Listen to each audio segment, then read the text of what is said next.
Dans l'exposition, on peut trouver un nombre conséquent de terre cuite et de céramique qui correspond à ma manière de travailler habituelle dans l'atelier.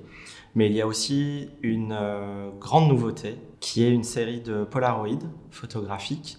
Et ce qui m'a amené sur le chemin du polaroid, c'était la volonté de capturer un instantané dans la ville de Vénissieux qui focusait un peu mon attention sur le motif de la rose.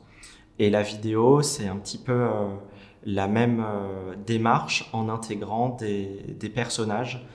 Ces personnages sont pas seulement des personnages, mais des personnes bien réelles. Il s'agit de chanteuses lyriques avec lesquelles je travaille depuis quelques années maintenant et qui ajoutent à mon travail une grande partie liée au sens du son et de l'ouïe, ce qui n'était pas tout à fait le cas auparavant, mais j'ai toujours eu pour habitude de créer des environnements sensoriels où tous les sens sont activés.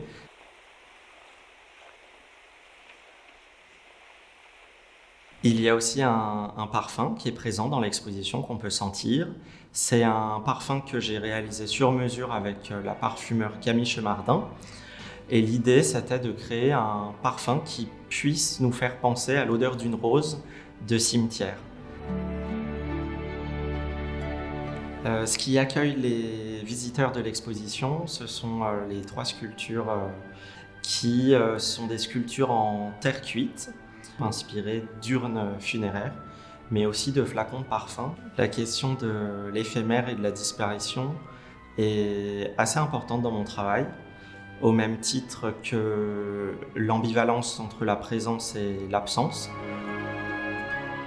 Le titre Rest in Rose est un emprunt au nom du parfum que Camille Chemardin a créé. Et Rest in Rose reprend un petit peu l'appellation de Rest in Peace, repose en paix. Et donc j'ai trouvé assez poétique le fait d'appeler l'exposition Rest in Rose, puisqu'il était question d'absence et qui aussi donnait la part belle à la rose qui est extrêmement présente dans l'exposition.